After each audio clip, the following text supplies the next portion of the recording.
Madame, Monsieur, bienvenue une fois de plus sur ce plateau. Nous prenons la deuxième thématique de cette émission, la situation entre la RDC, la République démocratique du Congo et le Rwanda. Rien ne va plus entre ces deux pays. Au centre de la discorde, la rébellion du M23 qui avance sur le terrain de la RDC, faisant de morts une rébellion soupçonnée d'être soutenue par le Rwanda. Des informations concordent dans ce sens et le masque est tombé il y a quelques jours, poussant la République démocratique du Congo à expulser le représentant de son grand pays voisin incriminé dans cette affaire, le Rwanda, l'ambassadeur du Rwanda au Congo. Alors, comment comprendre cette tension diplomatique et surtout cette guerre à l'est de la RDC alimentée par le M23? Bertrand Tassinda, nous ouvrons cette deuxième thématique avec vous. C'est une guerre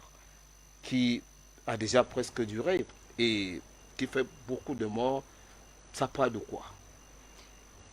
C'est une guerre, si on résume les points de vue de M. Tshisekedi et de M. Kagame. M. Kagame dit une chose. Il estime que les anciens génocidaires Tutsis sont réfugiés en RDC et ne se contentent pas en RDC d'être des réfugiés politiques. Ils se sont réorganisés et lancent des contre-offensifs et des attaques constantes sur son territoire. Et ils donnent des localités. Voilà la position Kagame. Je ne prends pas parti, je donne schématiquement, rapidement les positions. M. Tshisekedi estime que Kagame, de façon unilatérale, sans raison, sous ce prétexte fallacieux, sous ce prétexte fallacieux qu'il hébergerait, que la RDC hébergerait les anciens génocidaires, sous ce prétexte fallacieux, a décidé d'attaquer son territoire. D'attaquer son territoire. Question. Est-ce qu'il y a une part de vérité dans ce que M. Kagame dit? Deuxième des choses, M. Tshisekedi, dans sa gestion du pouvoir, est-ce qu'il n'a pas conduit à la situation actuelle? La RDC est un pays en ce moment extrêmement déchiré sur le plan politique et même la population. C'est quelqu'un qui n'a jamais eu un véritable projet. Je rappelle qu'il s'est retrouvé dans une chambre d'hôtel à Bruxelles parce qu'il y avait un sous-fif de M. George Soros. Luc Michel expliquera ça très bien. A décidé de les réunir à Genève dans une chambre d'hôtel pour trouver le candidat de la coalition. Ses amis, les amis de son père, ont contesté cette histoire. Il s'est retrouvé à Nairobi dans une autre chambre d'hôtel sous l'égide de M. Kenyatta avec Améré. Et ils ont scellé un accord politique. Quand il est donc arrivé au pouvoir, M.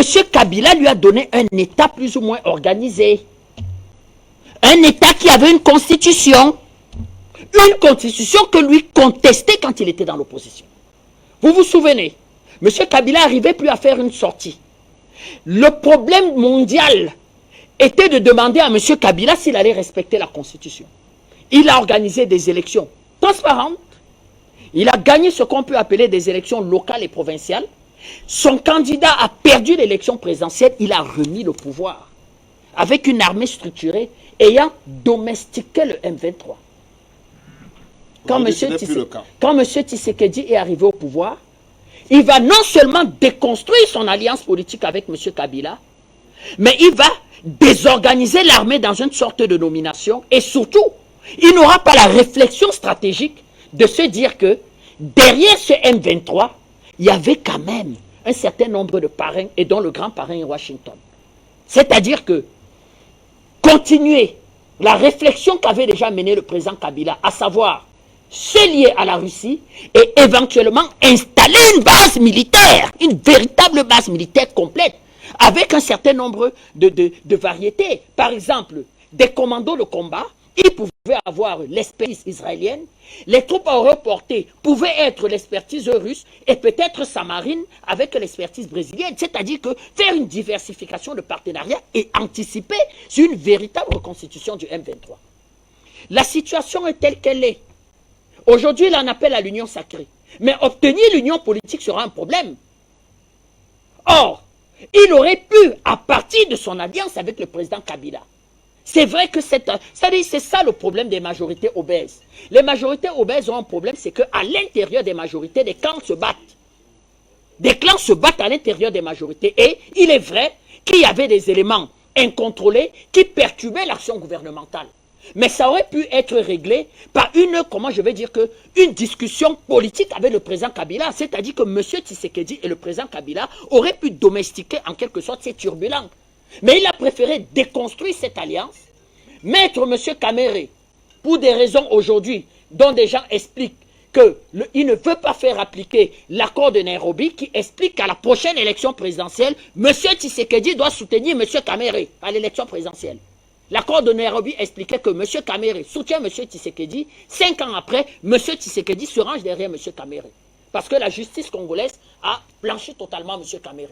Donc, il est arrivé au pouvoir, il s'est jeté dans les bras de Washington. Il s'est retrouvé aux États-Unis à être reçu par les dirigeants américains qui recevaient les démocrates. Et à cette réception, il y avait M. Yuri Museveni, il y avait les Kagame. Il se retrouvait dans les bras de l'Union européenne en expliquant qu'il va faire vacciner tous les Congolais. Il s'est jeté dans les bras de M. Macron qui expliquait que je veux faire négocier en quelque sorte les droits de tirage spéciaux sur vous. Bref, il n'a pas travaillé pour les intérêts stratégiques du Congo.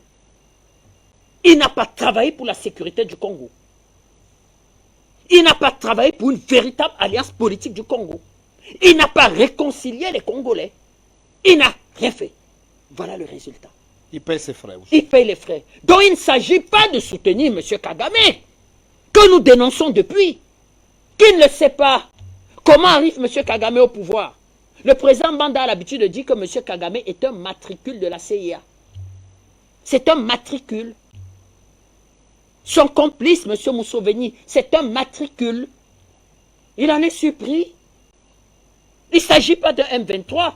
Il s'agit des États-Unis dans tout ce que Luc Michel a expliqué, le président Banda a expliqué, dans tout ce que j'ai expliqué, de dire à cette Afrique centrale que vous n'allez pas vous tirer en si bon compte. Vous ne pouvez pas avoir la deuxième réserve forestière du monde. Il suffit d'une politique forestière pour que nous influencions le climat, nous. Vous ne pouvez pas avoir ça. Je dis l'Afrique centrale peut influencer le climat dans le monde. Nous avons la deuxième réserve forestière. Et vous savez ce que ça peut avoir comme conséquence. Ici découvre chaque jour du pétrole. C'est-à-dire que ce que je peux appeler de la richesse stratégique. Mais, et avec la caractéristique, comme l'a dit Luc Michel, nous, d'avoir des présidents qui ont 30 ans, 40 ans de pouvoir. Donc, les successions vont pratiquement se faire au même moment. C'est-à-dire que les successions vont se faire à l'intervalle de pratiquement 3-4 ans. On aura 3, 4, 5, 6 successions au sein du bloc CEMAC, qui est aussi le coffre-fort d'abord de la CEAC. Le président Déby est tombé au front, nous n'en savons rien, mais quand vous regardez le président Sassou, le président Obiang, le président Biya, et même le système politique en Angola, vous vous rendez compte que ce sont des systèmes politiques qui durent et il y a des successions à mener. Donc, voilà l'enjeu de cette histoire. Donc, nous condamnons l'agression en quelque sorte de M. Kagame, mais M. Tshisekedi, pour moi, c'est un véritable problème. Parce qu'il faut un homme politique. C'est pour ça que moi, j'ai souvent dit que les questions politiques doivent être résolues par des questions politiques. Laissez-moi parler pour moi. Je risque bientôt d'être en appelé le président Kabila à revenir. Parce que quand le président Kabila arrive au pouvoir, il n'y a rien. C'est 2 millions de kilomètres carrés livrés au pillard. Il n'y a rien. Il est rappelé du front. Son père vient de se faire assassiner en présence de M. Mota, son conseiller économique. Il prépare la liste de personnes qui doivent arriver au sommet France-Afrique sur Yaoundé. Ils doivent prendre l'avion le lendemain à 8 h. Le sommet se tient au palais des congrès. Ils ont envoyé toutes les informations au Cameroun et au président Biya. Il se fait assassiner là. Son fils est rappelé du front. Voilà comment le président Kabila prend le pouvoir. Et il n'y a pas d'État, il n'y a pas de république. Il commence par doter ce pays d'une constitution. Et il organise l'État. Quand il remet le pouvoir sur le plan économique, il a atteint le pic de 9% de taux de croissance. Ceux qui ont été à Kinshasa peuvent dire que c'est une ville construite. Ceux qui ont été à Kinshasa, le président Banda Yaté, le professeur Mbelek certainement, Luc Michel très certainement. Donc, tout a été déconstruit. Tout a été déconstruit. Au nom, véritablement. Et dans une situation comme celle-là, ça a été quoi sa réponse stratégique? D'appeler la France était en RCA. La France était au Tchad. La France a été au Mali, au Niger, au Burkina Faso, en Côte d'Ivoire. Elle en est partie de Guinée-Conakry, en Mauritanie. Ces pays ont passé 3 décennies de déstabilisation. Et la réponse du président Tshisekedi a été d'appeler la France pour réorganiser soi-disant les forces de sécurité qui justement ne sont pas organisées et qui ont le moral à plat. Je chute. Des alliés se manifestent. Le Kenya met un bataillon. Il négocie soi-disant avec le Burundi. Mais sauf que Kagame a une arrogance pas possible. Il en rigole presque, Kagame. Il en rigole presque. Parce que véritablement, il sait, et il sait le soutien militaire qu'il a dans cette histoire.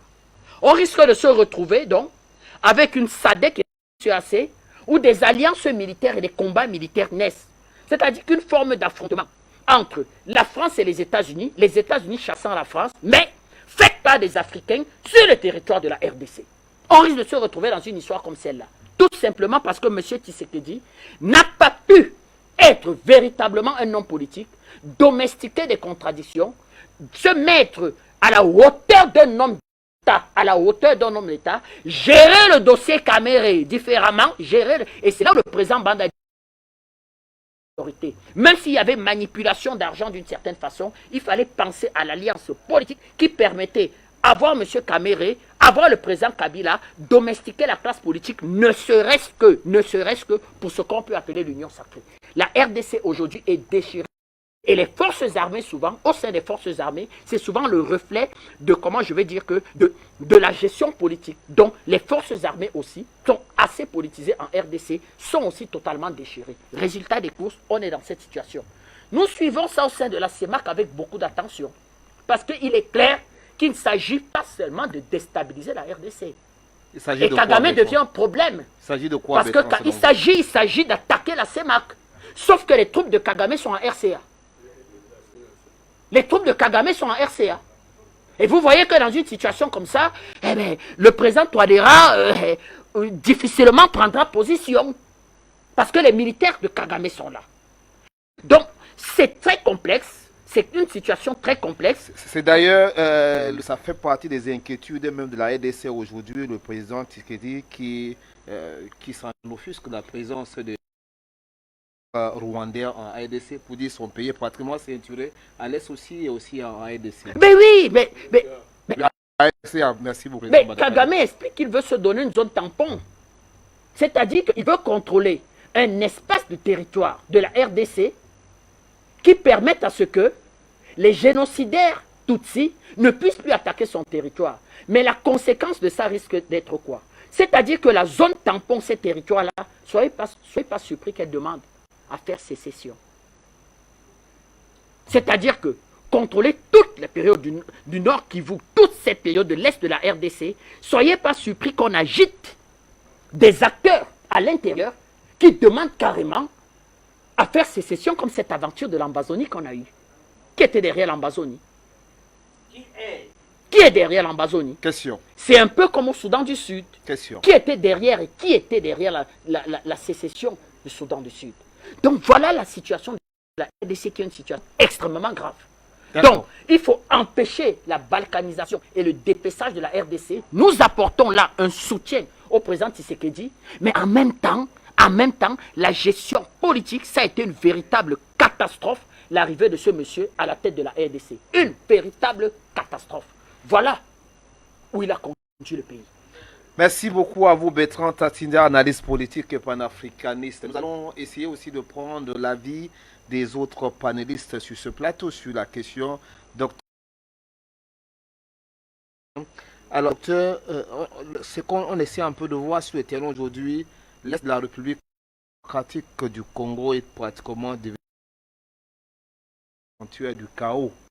Alors, c'est aussi la guerre pousse par les pays à travers d'autres pays, d'après certains observateurs. Quelle est un peu votre grille de lecture?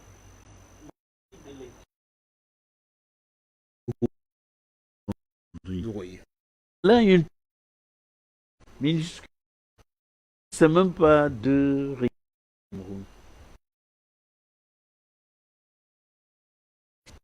au moins conquête coloniale du pays, du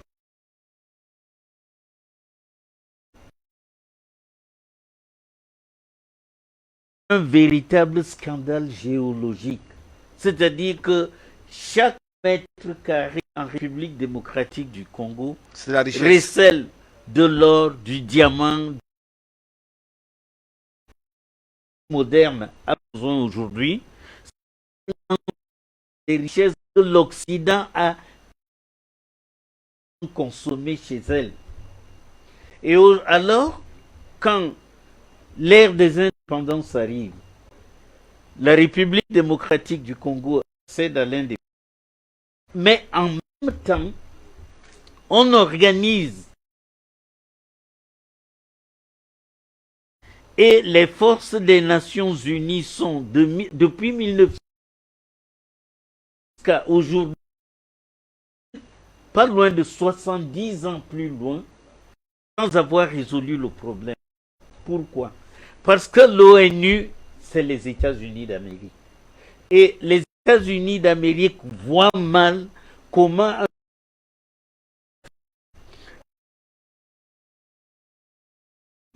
manière à ce que quand elles guignent les richesses du sous-sol qu'il y a dans ce pays, que les États-Unis aient à négocier avec un gouvernement de nègres.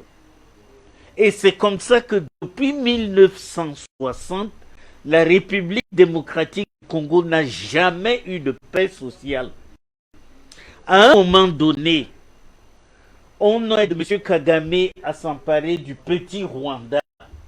Il se trouve seulement que le Rwanda est un voisin du Congo. Et Kagame se met à regarder tout ça. Est-ce que ce sont ses parrains américains qui lui disent, toi tu n'as pas de cobalt, nous voulons du cobalt. Tu n'as pas le truc avec lequel on fait les quartz. Tu n'as pas ça. Mais nous on en veut. Bah, écoute, ce pays-là étant fatigué, pourri, et rongé par les troubles, est-ce que tu ne pourrais pas trouver un prétexte pour commencer à prendre ces richesses? Et aujourd'hui, le Rwanda est officiellement exportateur de bien des richesses qui ne se trouvent pas dans le sous-sol du Rwanda, mais qui viennent de la République démocratique du Congo. Autrement dit, M. Kagame est un peu comme M. Ouattara, un de ces Africains que les Occidentaux prennent en main et lui disent, voilà la sale besogne, vas-y. On a vu comment, alors que les Français parlaient du miracle ivoirien, ils prétendaient que la Côte d'Ivoire se développait anormalement. Et aujourd'hui, la Côte d'Ivoire est là à nous attendre, nous autres qui n'avons pas eu de miracle. Donc l'Occident a organisé en République démocratique du Congo et pas s'en sortir si les Africains ne se mettent pas en bloc derrière le Congo. Malheureusement, les premiers Africains qui pourraient aider le Congo sont en Afrique centrale, sont au golfe de Guinée. Et c'est bien pour ça que, pour préserver l'Eldorado congolais, eh bien, ces gens-là s'en prennent au Canada et à tous les pays qui sont susceptibles d'aider le Congo. Voilà ma lecture. Ce n'est pas, on aurait mis, vous savez, j'ai l'habitude de dire à mes étudiants, si on prend un ange du ciel, on dit voilà le Cameroun, voici le Congo, voici dirige-le. Il s'en sortirait pas. Et pourquoi? Parce qu'en 1960, les Africains à qui la France a donné l'indépendance ont signé des accords qui ont totalement vidé leur, comment on dit ça, leur souveraineté. Un pays qui n'est pas souverain est un pays colonial. Nous avons signé des accords qui laissent la gestion de notre monnaie à la France. Nous avons signé des accords qui nous interdisent aucune autre armée étrangère dans nos territoires, sauf la française. Nous avons signé des accords qui disent que chaque fois qu'on a besoin d'une arme, d'un pistolet, d'une munition, on ne doit l'acheter qu'à la France. Nous avons signé des accords qui font que, quelque richesse que nous ayons, nous ne devons l'exploiter qu'avec la France. Ce n'est pas des pays. Ces conditions-là, prenez M. Tshisekedi, envoyez-le au ciel pour sanctification, renvoyez-le au Congo, il fera les mêmes bêtises que Tatsira vient d'évoquer. C'est l'absence de souveraineté nationale dont nous souffrons en Afrique. Sauf que nous ne pouvons pas espérer que c'est autour d'une table de négociation que nous allons recouvrer notre souveraineté. Notre souveraineté, nous la recouvrir, c'est le premier groupe. Nous l'aurons, cette souveraineté, quand seulement nous serons capables de décider par nous-mêmes. Alors, comme nous ne pouvons pas décider par nous-mêmes, il y a des pays africains qui ont pensé à une alternative. Est-ce qu'on ne pourrait pas demander à d'autres pays de nous aider à nous soustraire des griffes occidentales? Ça a commencé en Centrafrique, à côté. Avec la Russie, par exemple. Et on a vu la Russie, en moins de 6 mois, écarter des rébellions qui étaient là depuis 15-20 ans. Et nous avons vu la Russie en train d'aider le Mali à s'en sortir. Mais attention, il ne faut pas perdre sa souveraineté au profit de A pour la reconquérir et la donner à B. C'est pour ça que nous sommes là. Le panafricanisme, c'est de penser l'Afrique, une Afrique pour l'Afrique et pour les Africains. Et avec les Africains. Et avec des Africains. Malheureusement, M. Kagame, c'est vraiment un espion américain. Hein. J'allais pas dire un espion, un pion américain. C'est-à-dire qu'on lui dit, nous voulons du coltan, il va le prendre et il le vend. Il n'y en a pas au Rwanda. D'où vient-il pour qu'il exporte? Regardez la balance commerciale du Rwanda. Le Rwanda exporte bien de choses qu'il n'y a pas sous son territoire. Alors, M23, c'est l'Amérique, par le truchement du Rwanda, et l'Occident un peu. Sauf qu'aujourd'hui, la Russie est en train de taper dans la fourmilière. Et que cet édifice occidental, qui depuis 1960 tient l'Afrique en main, eh bien, il faudra qu'elle sorte de la puissance américaine. Je vous assure qu'en 10 ans, l'Afrique devient capable de nourrir les Américains. C'est grâce aux Noirs que l'Amérique est ce qu'elle est aujourd'hui. Quand la révolution industrielle commence, il y a eu des luttes terribles en Allemagne, en Grande-Bretagne, en France même. Il n'y en a jamais eu aux États-Unis parce qu'il y avait une main-d'œuvre esclave et qui a permis de tout faire. Et les Américains se sont mis en tête, ces nègres-là qui nous ont enrichis, pourquoi ne pas prendre totalement leur continent? Peut-être on me dira, je suis mégalomane, hein, que je rêve, mais voilà à mon avis la situation. Prenez les anges du ciel. Ils ne pourront pas gouverner en Afrique tant qu'on ne se sera pas débarrassé de la domination occidentale. Et les moulins iraniens nous l'ont dit. L'Amérique, c'est le grand Satan de la Terre. J'ai terminé. Vous avez terminé. Merci beaucoup, docteur Simon Bassi Lekem. Alors, professeur Jean-Paul Bellec, je voudrais bien vous donner la parole avant de retrouver président Badar et Luc Michel. Alors, professeur Jean-Paul Bellec, alors, on se rend compte, lorsqu'on observe ce qui se passe sur le terrain, que la tension persiste malgré les réunions qu'on a multipliées par-ci, par-là. Il y a eu Nairobi, il y a eu des sommets sur cette question.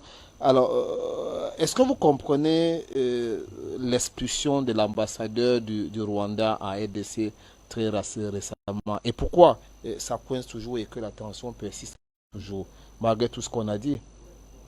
On a l'impression que le Rwanda ne recule pas. Non, Procès Bellec. Il n'y a pas de souci. Non, l'ambassadeur a été expulsé, c'est normal, puisqu'il est persona non grata. Il faut bien que le Congo manifeste son humeur. Et donc, comment on peut expulser l'ambassadeur? Est-ce que ça peut rapporter quelque chose dans la résolution de cette crise d'expulsion de l'ambassadeur? Non, peu importe ce que ça apporte, c'est au moins une manifestation d'une humeur. Je ne suis pas content de ce que vous faites. Bon, à défaut de d'aller vous l'imposer par la force de me laisser en paix, eh ben, j'expulse déjà l'ambassadeur. C'est une façon de s'exprimer. On a bien expulsé l'ambassadeur de France du Mali. Alors, pourquoi ne pas expulser puisqu'il y a mésentente entre eux. Si vous, par exemple, imaginez que votre frère vous envoie un de vos neveux à la maison et il est très turbulent. Plusieurs fois, vous faites savoir à votre frère que vraiment le neveu là est turbulent.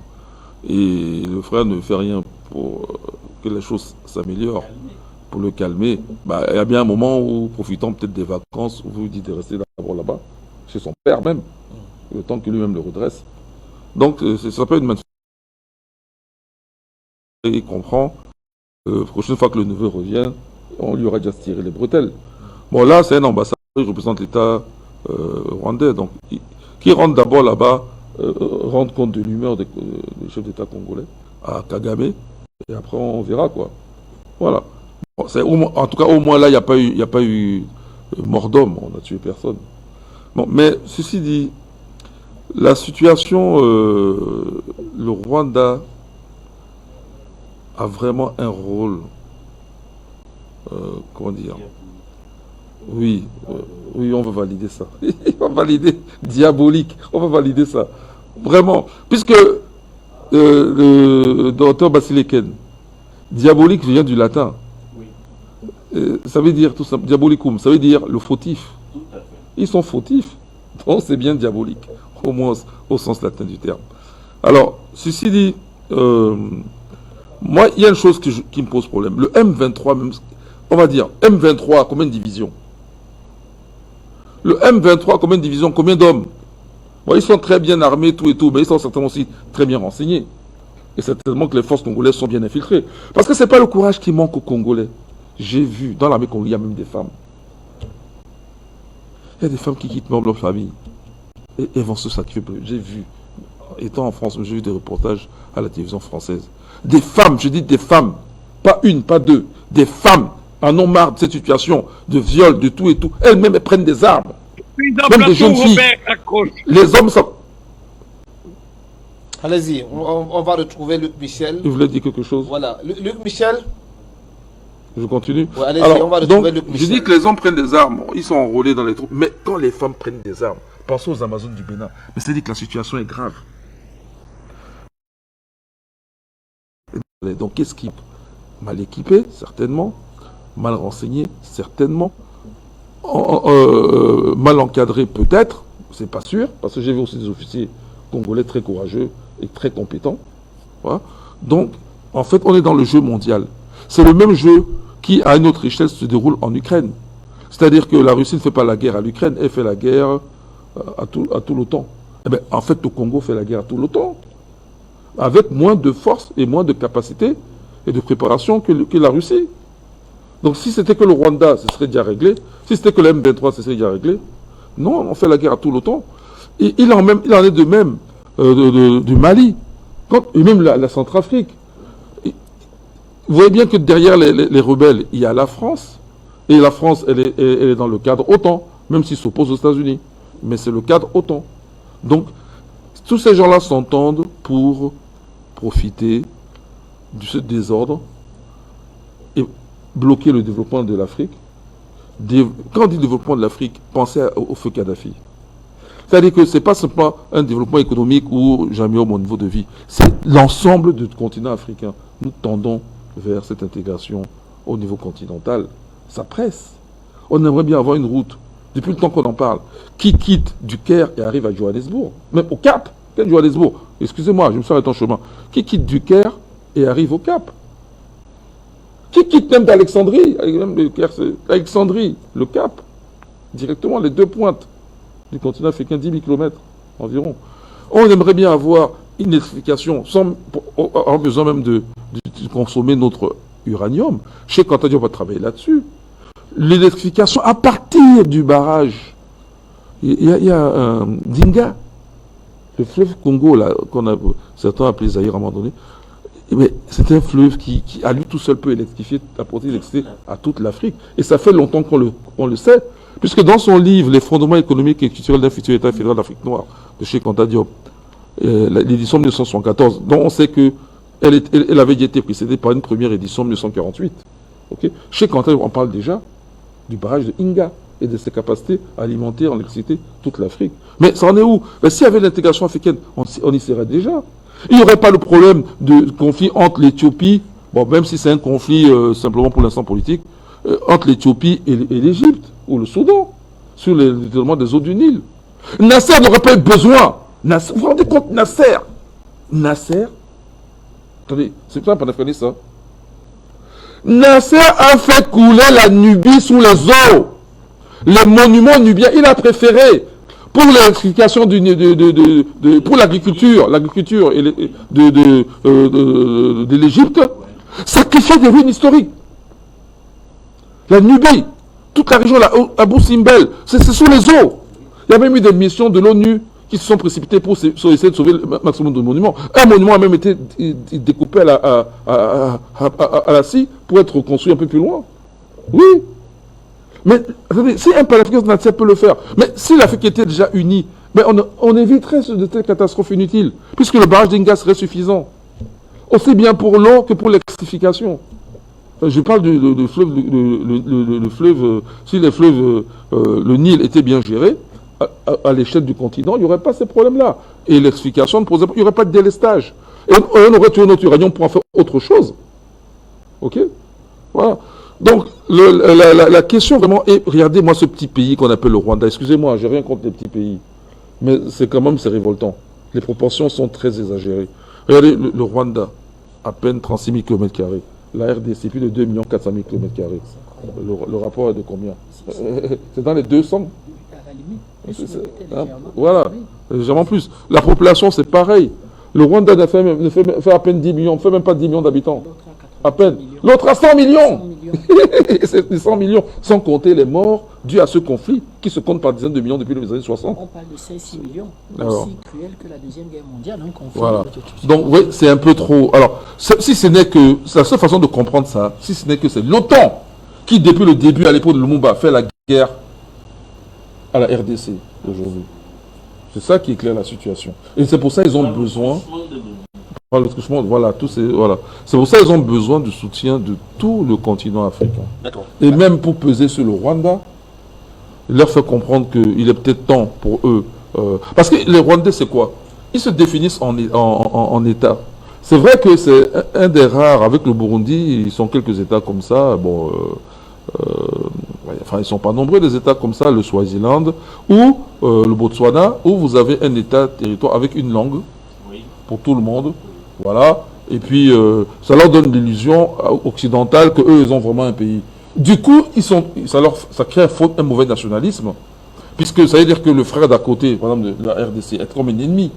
Mais la RDC, lui, ne pense pas comme ça. Puisque la RDC est dans une logique africaine, multi-ethnique, multilinguiste. Donc, elle ne pense pas du Rwanda comme ça. Vous voyez? Vous voulez que je chute? Oui. Je n'en dis pas plus. Parce que là, on va pas. Bon, ben, j'ai chuté.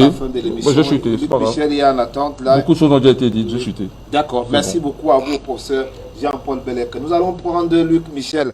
Alors, Luc Michel, je voudrais bien avoir quelle est votre lecture de ce qui se passe à l'est de la République démocratique du Congo?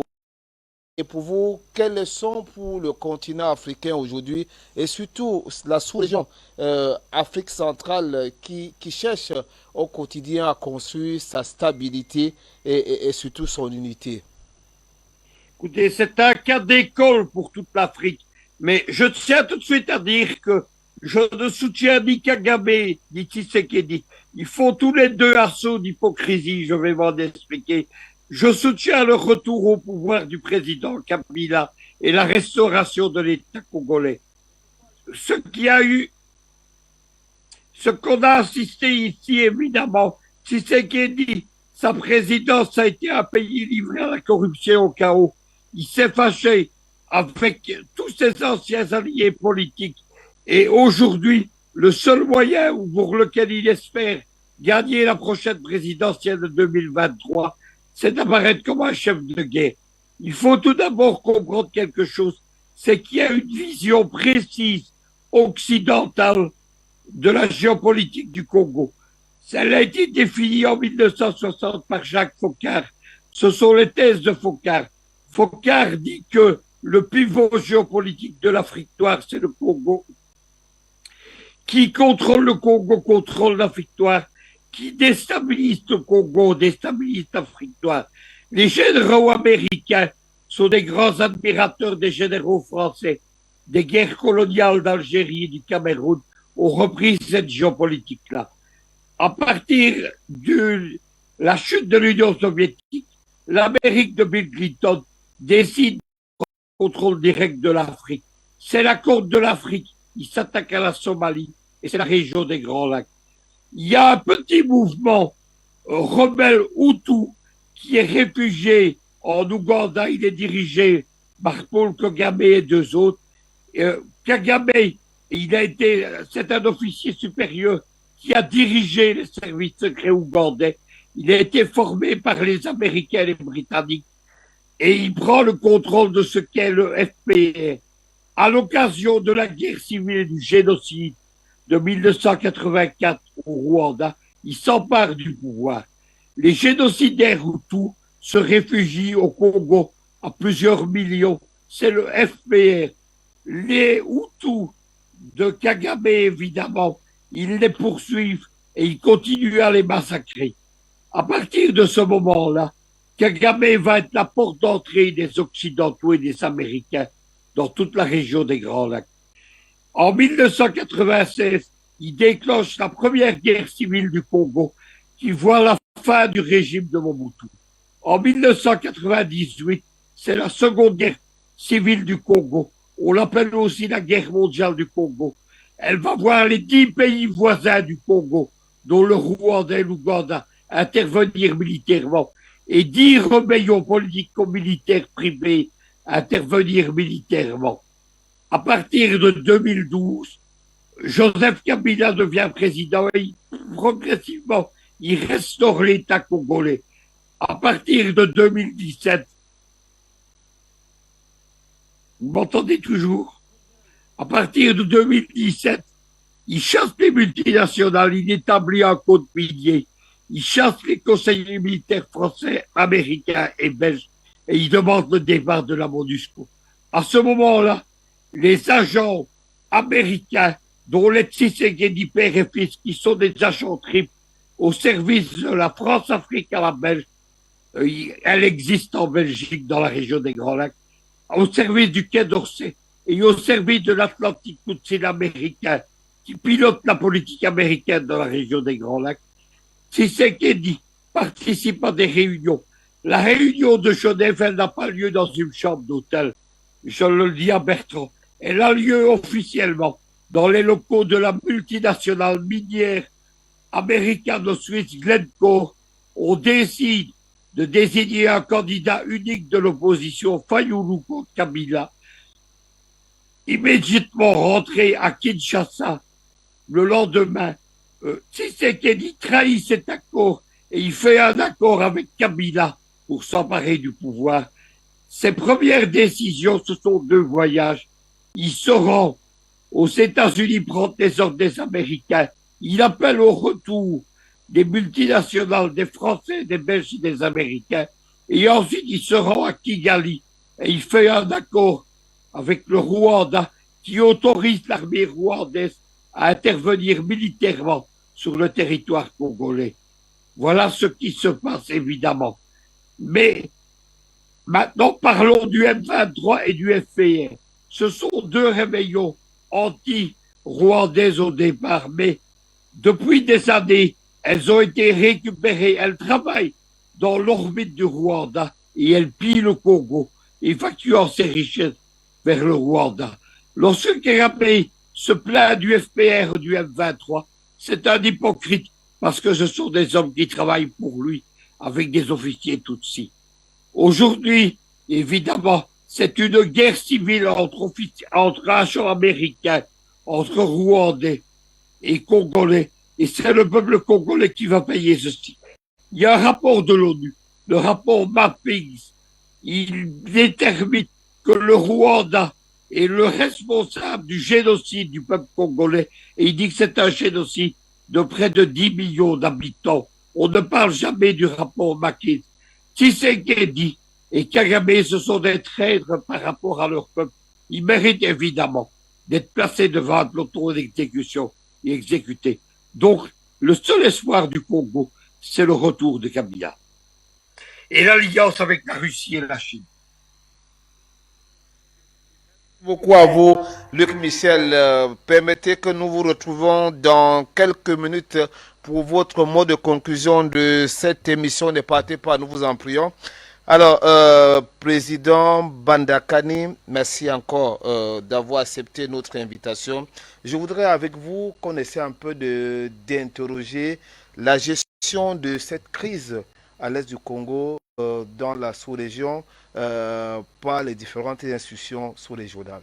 Alors, on sait quand même qu'il y a eu des réunions à Nairobi. Aujourd'hui, ça n'avance pas. On a même promis une force sous-régionale pour pouvoir mettre fin à ce conflit en avance. Aujourd'hui aussi, on peut également épiloguer sur la participation ou peut-être la gestion de cette crise par l'Union africaine. Quelle est un peu votre lecture de ce qui se passe dans cette partie du continent africain? Quand vous parlez de l'Union africaine, qui paie les salaires de l'Union africaine? Je voudrais vous retourner la question, Président Badakadi. Ceux qui paient les salaires de l'Union africaine sont les acteurs majeurs de la crise en RDC, dans les Grands Lacs. Autrement dit? Il faut oublier l'Union africaine. Ça ne sert à rien. Vous parlez de la sous-région. De quelle sous-région?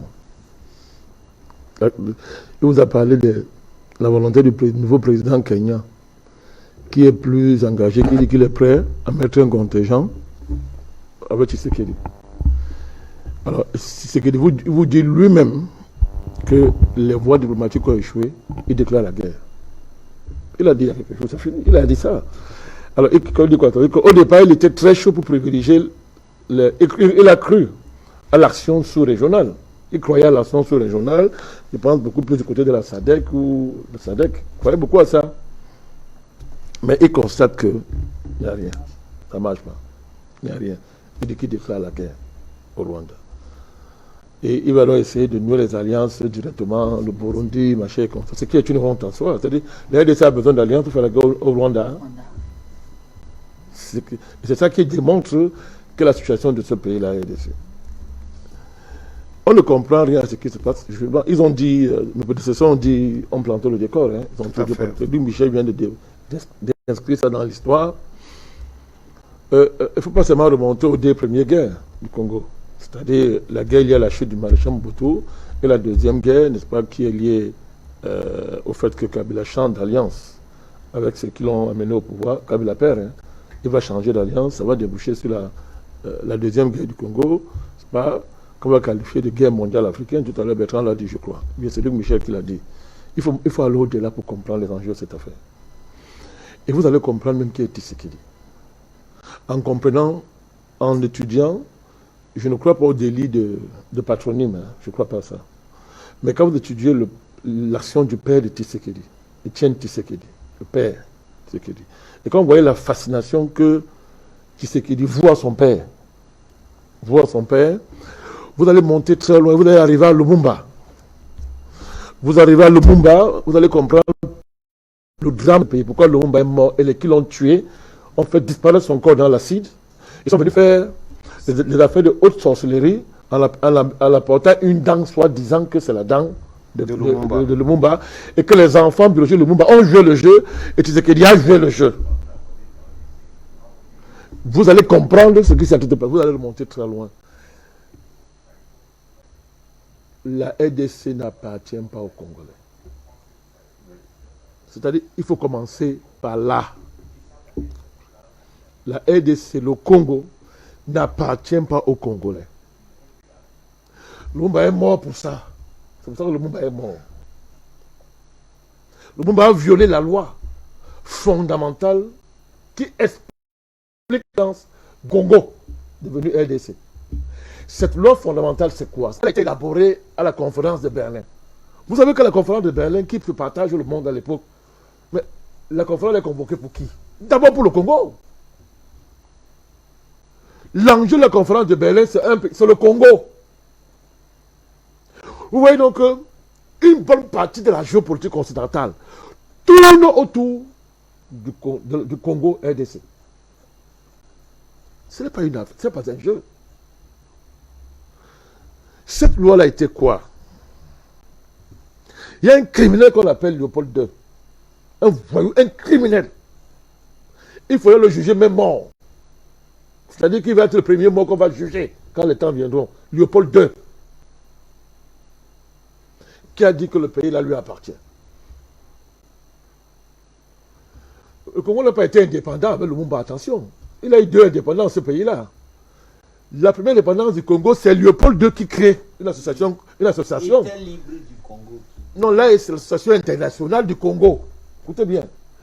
Et il réussit à obtenir que cette association fait du Congo un pays indépendant. Ça veut dire quoi? Le pays est indépendant pas parce que c'est un pays qui va être indépendant par lui-même. C'est qu'il est indépendant pour appartenir à Léopold II. C'est sa chose. Mais il se rend compte que le pays là est très grand pour lui et que ça va lui créer des problèmes. Il faut qu'il partage ça. Il va devoir avoir le partage de la RDC. Congo, les Américains vont entrer en scène. Donc, on connaît ce qu'il a fait, Léopold II. Couper les mains, ils se sont repartis l'affaire avec des multinationales américaines, tout ça. Et il y a d'abord eu les compagnies, les fameuses compagnies coloniales, n'est-ce pas, belgo-américaines. Après, les Américains sont entrés en puissance. Ils se sont repartis le Congo dans des réunions secrètes qui sont scellées aujourd'hui, dans des hauts lieux mondiaux. Donc, le principe est celui-ci. Les richesses de la RDC appartiennent à un groupe de pays dirigé par les États-Unis. Nous savons très bien que la Belgique, c'est une colonie américaine. Jusqu'aujourd'hui, c'est une colonie américaine. Il n'y a pas de débat là-dessus. La Belgique. Oui, c'est une colonie américaine. Il n'y a pas de débat là-dessus. Les diamants, les richesses extraordinaires de ces pays ont été pillés et ont justifié l'avènement de puissantes multinationales. Américaines, certaines européennes, mais principalement américaines et européennes, surtout la famille royale belge qui continue. Qui continue ce pillage-là. Et la RDC aujourd'hui, quand on parle de l'économie des matières premières dans le monde, occupe une position charnière. Charnière. Le pays est reparti entre multinationales. J'ai dit américaines et européennes. Ce sont partagés le Congo. Les grands marchés financiers en dépendent. Parce que les marchés financiers ne sont rien sans les matières premières. Attention. On fixe les prix des matières premières et on commence à faire la spéculation à niveau. On fait la spéculation. On bloque même les prix, on fait la spéculation. Et les marchés s'enrichissent. Donc, ces marchés financiers n'ont pas de sens s'ils ne sont pas sûrs qui contrôlent les matières premières. Donc, ces groupes-là, on les connaît, on peut les citer. On peut les citer, on les connaît. Le pacte qui lie ces groupes est celui-ci, c'est que jamais de la vie, les Congolais ne doivent pas se mêler. Ils ne doivent pas se mêler de ce deal-là. Ce n'est pas leur pays. On tolère qu'ils habitent là-bas. On tolère qu'ils habitent là-bas. On tolère qu'ils habitent là. On peut même tolérer qu'ils s'appellent Congolais. On peut les laisser fantasmer que c'est leur pays. Mais le jour où ils tentent de traduire ça dans la réalité, on déclare la guerre au Congo. Et à ce moment, vous allez voir les votes de demi sortir. Le jour où le Congo, les Congolais vont s'organiser et pour s'élever à ce niveau, ils ont commencé avec Lumumba, après il est mort. Kabila fils a essayé de reprendre. Il a essayé de reprendre. Vous avez toute la pression qu'il a eue pour quitter le pouvoir. Qui lui faisait pression. Ouvrez les oreilles. Vous allez voir. Et vous allez comment. L'Église catholique, c'est pas un hasard. C'est pas un hasard. Pourquoi le Vatican est si impliqué dans l'affaire du Congo? Oh, pour organiser les marches. Et de faire de l'Église l'état-major des partis dits d'opposition. Posez-vous la question. Pourquoi? Et quel est le rôle que joue le clergé belge dans cette géopolitique? Je vais tenter de vous dire. Les Américains. Les Américains. Quand on dit Américains, c'est qui? Les petits nationaux. Qui donnent le feu.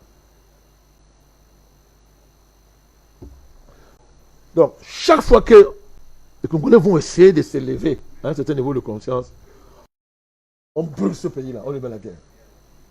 On lui fait la guerre. C'est ce qui se passe. Ben, c'est clair. Ils sont allés même jusqu'à venir dire, les Américains ont dit qu'il faut soudaniser la RDC. Ils l'ont dit, et c'était le projet que Sarkozy a repris pour le compte de ses patrons américains. Sarkozy dit que non, il faut soudaniser la RDC. La géopolitique des grands lacs de la France s'inscrit dans cette dynamique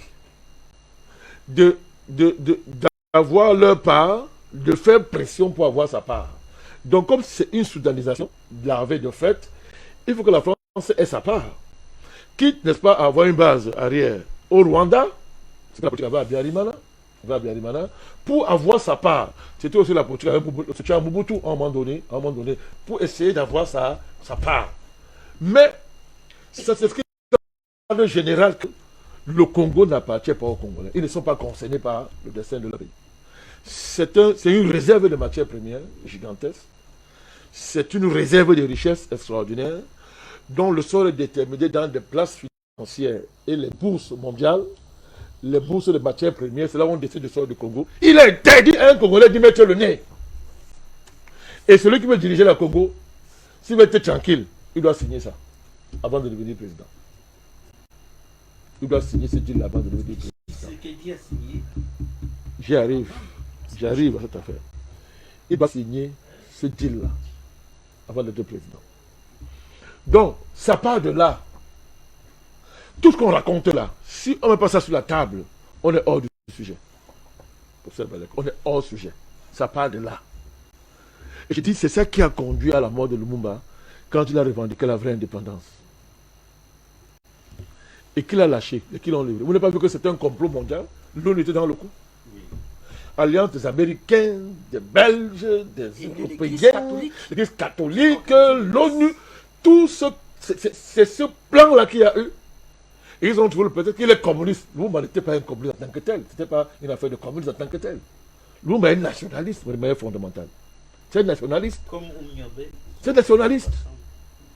Donc, qu'il utilise le langage marxiste pour un moment donné. C'était un peu la mode à l'époque. Mais il était d'abord nationaliste. Lumumba a d'abord été un évolué. Hein.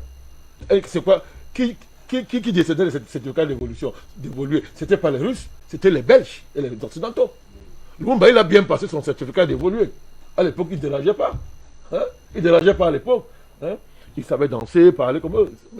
Allez voir son histoire. Mais c'était un patriote nationaliste. Il a dit le Congo, c'est pour les Congolais. C'est un complot mondial organisé par l'ONU. Les Américains, les Belges, les catholiques sont donnés la main pour finir avec lui. Il y a eu l'union des services secrets occidentaux, les services secrets américains, la CIA, le service secret anglais, même les services secrets juifs, tout ça se sont mélangés dedans. Vatican, ils se sont donnés la main pour finir Lumumba. en inventant une sécession katangaise. Katanga, sécession. Moïse Tchombe, alors qu'on a mis devant. Le paravent qu'on a mis devant.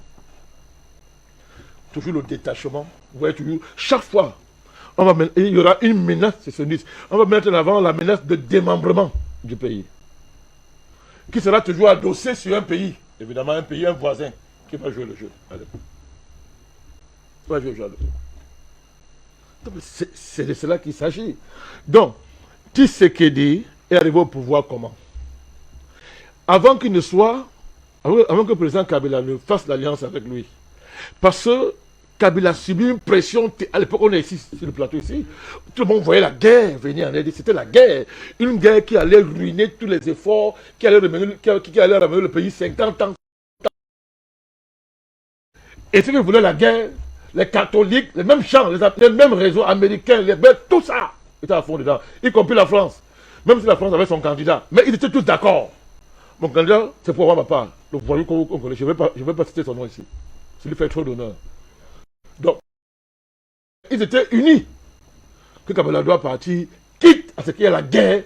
Que la guerre. L'enjeu était tel que toute la sous-région, tout le monde voyait que si la RDC explose, c'est toute la sous-région qui a. L'Afrique noire, c'est foutu. Encore. On se rappelle les batailles qu'on a menées ici. C'est pas vrai.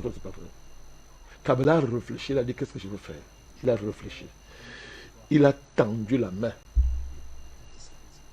à ce type-là qui est là aujourd'hui. Qui auparavant marchait avec qui? À son père, non? Qui avait son père? Non, je suis le fils. Celui-ci là, il était avant avec les Katumbi. Oui. Il était avant avec les Katumbi, les Fayoulou, lui, il avait les bandes de mercenaires. Les Bemba. Ils marchaient ensemble. Qu'est-ce qui était le parrain local? Paul Kagame. Le monsieur vous a rappelé ça. Il faisait les réunions au Rwanda, ça serait, et promettait à Kabila que tu vas voir ce que tu cherches. Il se réunissait à Kigali. Il y a les documents, il y a les vidéos, il y a tout. Parce que leur patron, c'était la conseillère à donner. Quand Kabila se rend compte qu'entre eux, il y a des contradictions, il dit ok, on peut s'entendre avec ce type pour l'honneur de ce pays. On fait un pacte. C'est comme ça que ce monsieur arrive au pouvoir. Il y a un pacte. Moi, je suis allé en RDC, tout à l'heure, vous vous rappelez ça. Nous sommes allés faire la campagne de ce pacte. Expliquer, moi j'ai fait des émissions à la télévision nationale de la RDC, à la radio nationale, à la RDC, où j'expliquais ça, que le malheur de votre pays sera que ce pacte-ci explose. Et on fera tout pour que ça explose. Mais malheur à celui par qui ça va arriver. On n'a même pas fini de parler. Tu sais qu'il a fait, il a pris pour option politique de casser ce pacte-là. Et en le faisant, il disait qu'il est un grand homme politique. Qu'il est un génie. Il est un génie qu'on n'a pas encore vu. Il faut finir avec Kabila. Il faut finir cette affaire. Mais en fait, qui était derrière lui?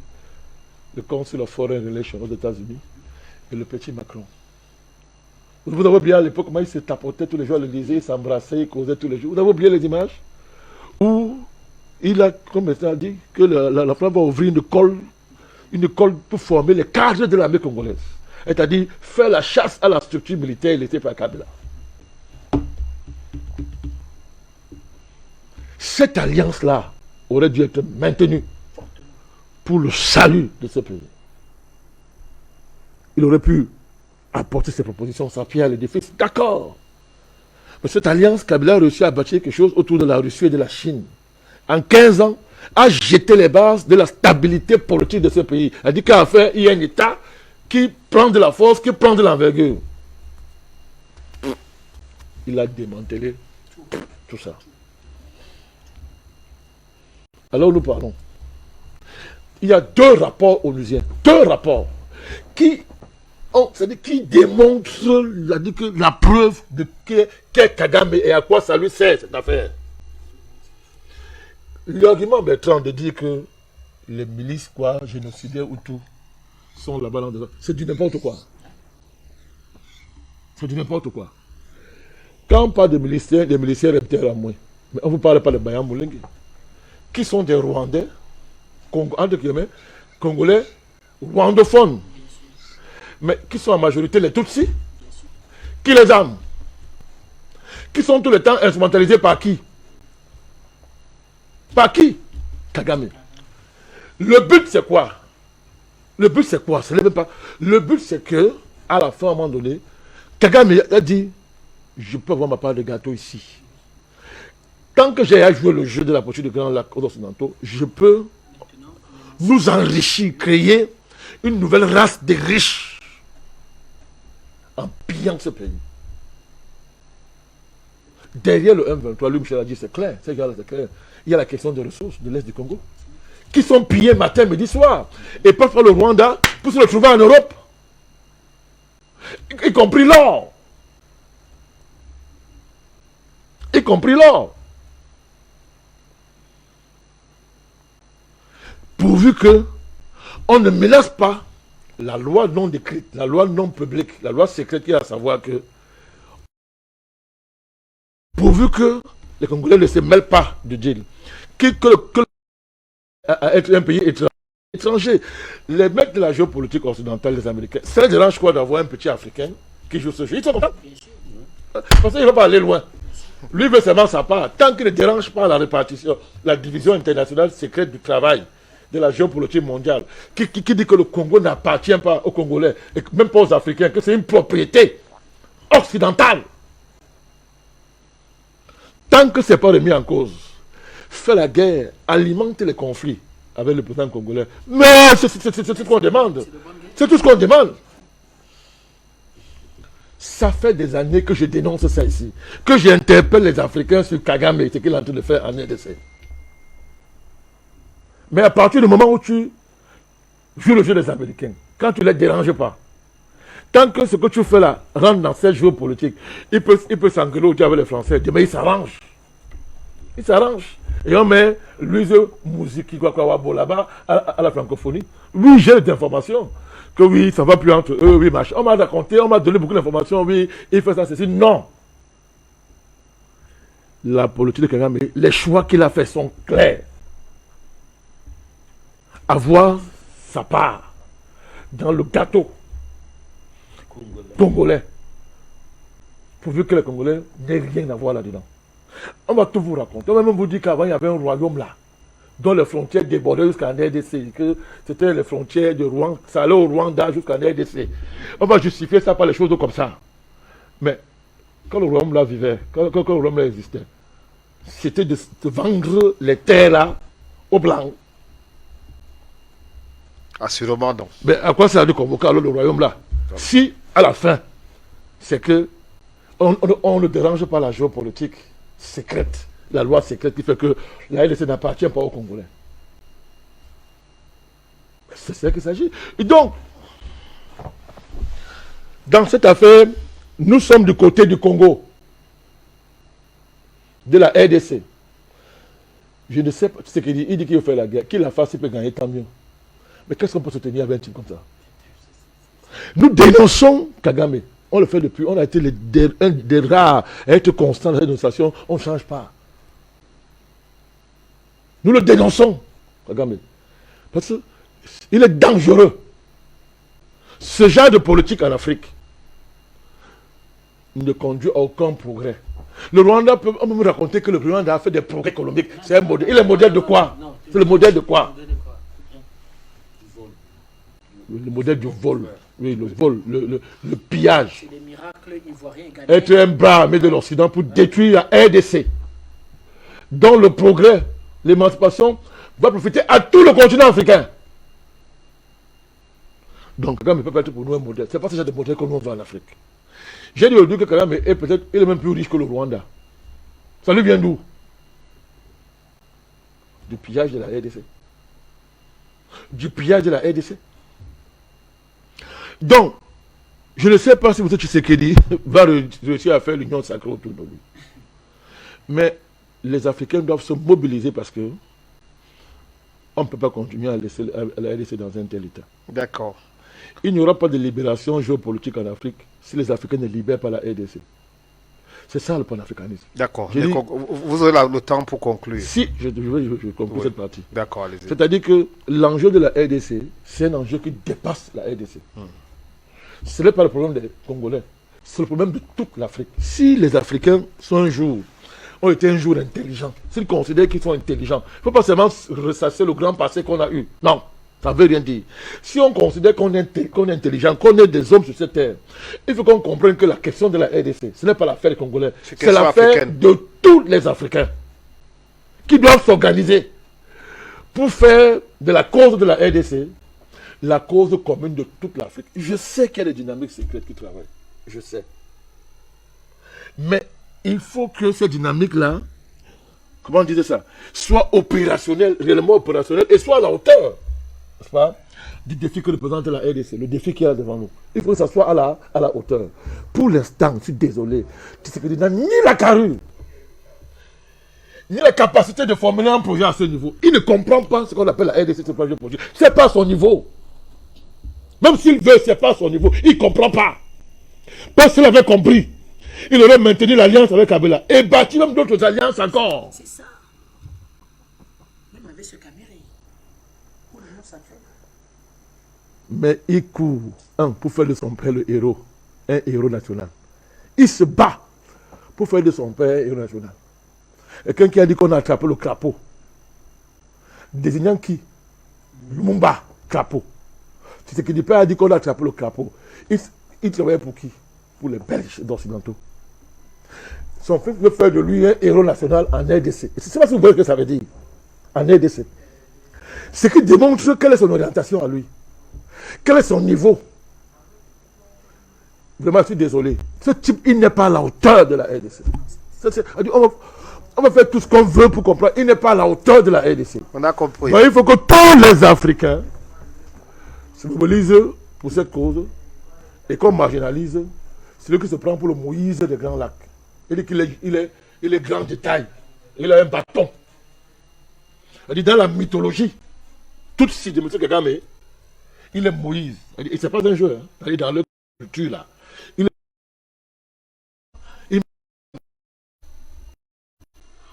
Les gens sont dans des configurations étranges. Complètement étrangères au problème qui est réel. Où est la différence entre un Tutsi, un Tutsi, un Hutu et un Congo? C'est quoi? Ce sont les Africains.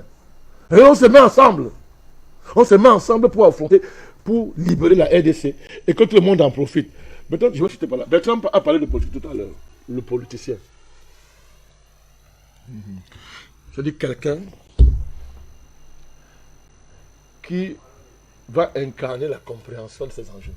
Quelqu'un qui comprend que ce n'est pas seulement une affaire, quand on dit les grands lacs, il faut que les grands lacs soient d'abord sous le contrôle des Africains. Et après on s'assoit, on fait la politique, on deal.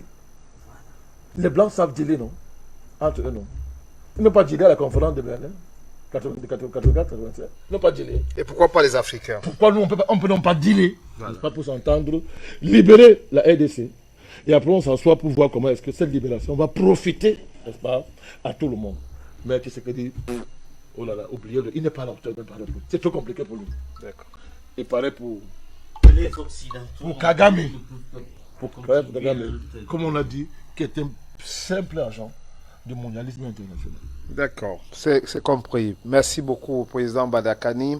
Alors, je sais que le sujet est très passionnant. Les téléspectateurs, on reçoit beaucoup de messages pour ceux qui nous regardent à travers les réseaux sociaux, les différentes plateformes de la télévision panafricaine, Afrique Média. Merci pour votre fidélité. Merci pour vos différents messages. Merci aussi à vous, mes chers panélistes, pour tout ce que vous faites. Nous reste quelques poussières de secondes, juste de temps, quelques minutes. Président, professeur, c'est à vous que je vais donner la parole.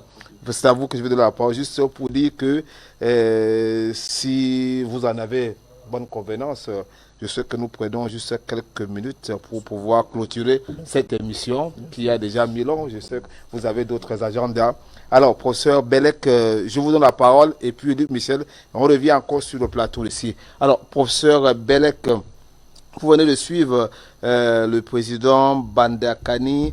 Alors, dites-nous un peu de votre point de vue, au-delà de l'option militaire qui semble être choisie aujourd'hui par les autorités, ou le président Tshisekedi, qu'est-ce qui est vraiment faisable aujourd'hui pour pouvoir, de votre point de vue, ramener la paix à l'est du Congo, au-delà de cette option militaire finalement? En fait, je demandais la parole, même si vous me l'aviez pas donné. Je sollicitais la parole pour dire, Vous l'avez maintenant, pour dire professeur. quelque chose. Un peu comme ce qu'ont fait les coups de gueule, tout ça, en début d'émission. Mais ça m'a échappé, donc. C'est parce que je ne sais pas si les occasions sont multiples. On parle souvent du Mali. On dit que le problème malien, et même de la sous-région sahélienne, mais surtout le Mali, vient de ces Maliens qui étaient avec Kadhafi et qui ont quitté la Libye avec armes et bagages et sont entrés au Mali pour déstabiliser le Mali. Sauf que, et là j'invite à regarder la carte, la même chose doit être faite pour le Congo. Hein. Regardons, parce que quand on dit géopolitique, il y a géo, il faut regarder la carte. Il n'y a pas de frontière commune entre le Mali et la Libye. Eh oui. Il y a une frontière commune avec le Niger, mais pas avec le Mali. Pour quitter la Libye et entrer au Mali, il faut passer par l'Algérie. Il n'y a pas d'autre chemin terrestre. Donc, si l'Algérie, je dis ça, il faut qu'on ait les yeux ouverts. Si l'Algérie a ouvert les yeux avec le nouveau pouvoir pour s'impliquer davantage dans une aide au Mali, en particulier avec la Russie en utilisant son espace aérien à l'époque à la France, c'est justement en compensation de cette grande erreur algérienne. C'est une erreur. Et il faut qu'on compense, souvent quand on discute, on oublie de regarder la carte. Non, regardons bien la carte. Cette erreur vient de mouvements berbères amazirs, dont le grand foyer à l'époque était justement l'Algérie. Il y avait aussi le Maroc, mais l'Algérie était un foyer. Ces gens-là intervenaient à l'Union européenne, ils avaient les portes ouvertes. Et ils emmenaient... Vous savez ce que je dis? En fait, c'est mathématique. C'est-à-dire que si je parle, puisque nous parlons de pan-africanisme, si je parle du Mali, le même schéma mathématiquement ne change pas. Peut être appliqué à la RDC. Ça invite à ouvrir les yeux. Bon, comme vous voulez que je chute, je vais chuter dans sur la RDC. C'est votre question. Ok. Non, pour que les choses évoluent, c'est ce que le président Madakani a dit. Sauf que vous pensez qu'il peut avoir un point de vue différent. Non, il ne sera pas différent. C'est-à-dire que nous avons là affaire à des acteurs, et le docteur Basseke a dit la même chose, peut-être aussi Tatsinda d'ailleurs, mais je me souviens surtout de ces deux, c'est que nous avons affaire à deux responsables politiques qui sont à la tête des États, Rwanda d'un côté et RDC de l'autre, qui sont tous des agents de l'OTAN et qui ont un vieil agenda. L'autre, à travers son papa qui n'arrête pas de glorifier, l'autre, dès le départ, avec l'Ouganda, Museveni, même si aujourd'hui Museveni, il revient, on ne peut pas connaître totalement une personne, sauf Ouattara, en tout cas en ce qui concerne. Ils peuvent se racheter. Donc je les invite à se racheter. Ils ne sont pas obligés de continuer dans cette direction états-unienne.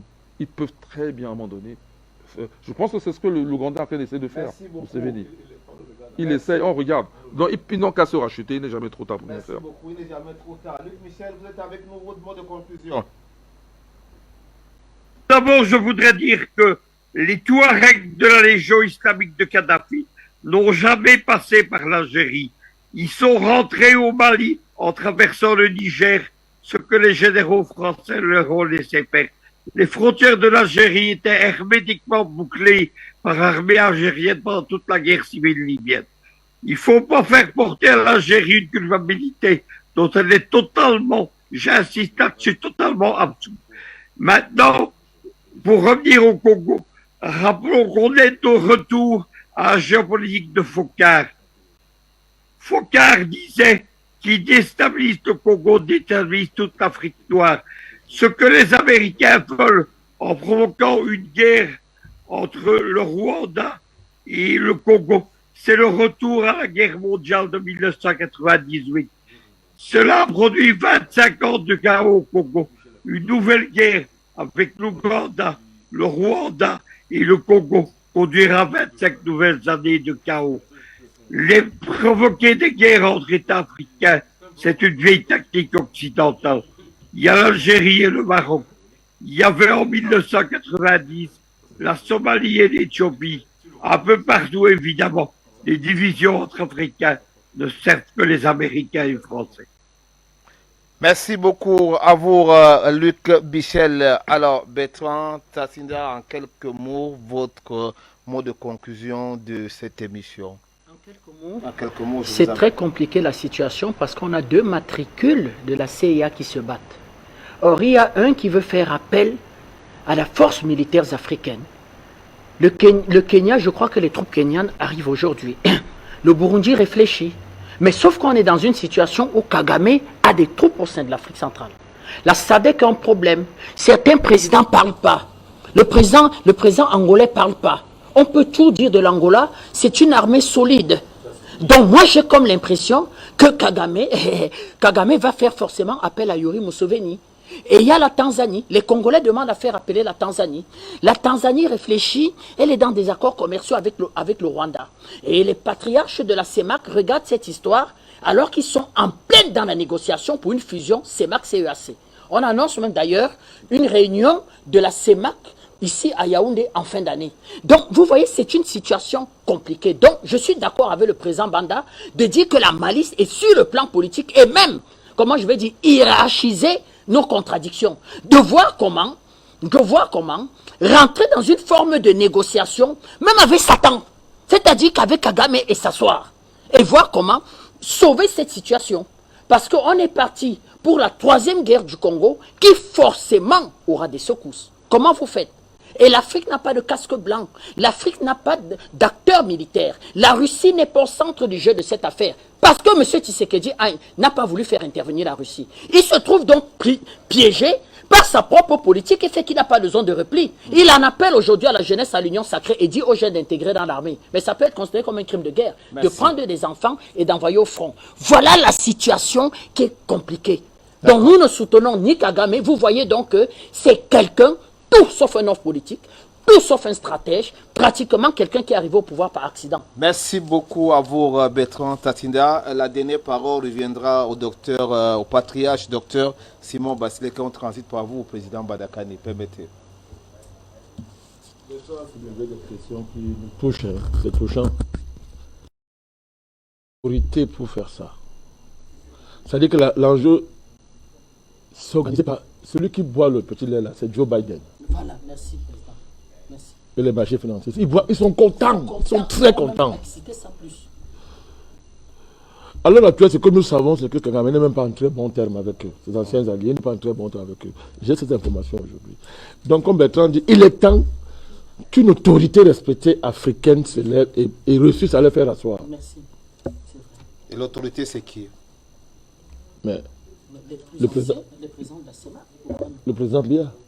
Kagame a beaucoup de respect pour le président Biya. Beaucoup de respect, il ne cache même pas. C'est-à-dire que le seul président là aujourd'hui vivant qui a l'autorité pour les appeler, qui peut les asseoir, c'est le président Biya. Merci beaucoup. Parce que Kagame a beaucoup de respect pour le président Biya. Et je vois mal le président Tshisekedi refuser parce que lui-même, il a lancé, il veut faire la guerre.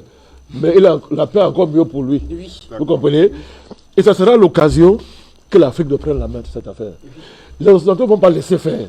Mais il faut essayer parce que vraiment, si cette affaire-là continue comme ça et que les deux pays-là font la guerre, les conséquences seront terribles. Je suis même sûr que c'est parce que quand vous voyez les enjeux, la fusion CEMAC-CEAC, ça ne plaît pas à qui? Ça ne plaît pas aux Américains. D'accord. Merci beaucoup. Ça ne les plaît pas? C'est entendu. Alors, patriarche, docteur Simon Basileke, universitaire panafricaniste, le mot de conclusion avec vous. Le mot de conclusion, c'est que personnellement, je suis très pessimiste quant à l'avenir de l'Afrique centrale et plus spécifiquement du Congo. Parce que M. Kagame, M. Tshisekedi sont tellement attachés à l'hameçon de l'Occident que je ne vois pas comment ils reviendraient à la raison. Maintenant, faut-il faire une guerre contre l'Occident par le truchement de ces représentants secondaires de l'Occident? Je ne sais pas s'il faut le faire, mais je sais que la palabre africaine a déjà réussi à résoudre bien d'équations encore plus compliquées que celle-là. Et je m'en remets à la sagesse africaine en espérant que finalement, même Dieu qui est au ciel et qui nous voit, nous peiner, il fera en sorte que l'Afrique soit enfin libérée. Ça fait 4-5 siècles que l'Afrique est exploitée à droite, à gauche, devant, derrière, et qu'elle a tout donné. Mais aujourd'hui, il ne lui reste que son territoire et ses habitants. Et tout le monde en a après ces deux choses-là. Je crois que la sagesse, la palabre africaine, peut commencer au niveau de la CEMAC, au niveau de la CEAC. Eh bien, qu'ils commencent à discuter et nous prierons pour que le Seigneur Tout-Puissant libère enfin l'Afrique des crocs occidentaux. Parce que c'est dans cette situation que nous sommes. Et si nous la laissons faire dans 500 ans, dans 800 ans, nous serons encore un continent dominé, exploité et maltraité. Merci donc à vous. C'est le mot de fin de cette émission. Docteur Simon Basilekin, universitaire panafricaniste, merci mille fois pour avoir accepté notre invitation. Président Badakani, homme politique panafricaniste, merci pour tout le sacrifice que vous faites pour vos émissions, pour votre plateau, pour toutes les invitations qu'on vous adresse dans le cadre des productions d'Afrique Média. Bertrand Tassinda, analyste politique panafricaniste, vraiment, je sais quoi vous dire. Mille merci, monsieur, pour avoir accepté cette invitation. Professeur Jean-Paul Bellec, astrophysicien, merci, professeur, du haut de votre magistrat pour tout le sacrifice. Merci également à vous, Luc Michel, géopoliticien. Mesdames, Messieurs, je suis Aboubakar Sidik Mouchili. J'ai eu tout le plaisir à vous proposer cette émission du débat panafricain sur la chaîne de télévision Afrique Média. Merci pour votre attention. Bonjour, bonsoir. La suite, c'est tout de suite avec d'autres programmes.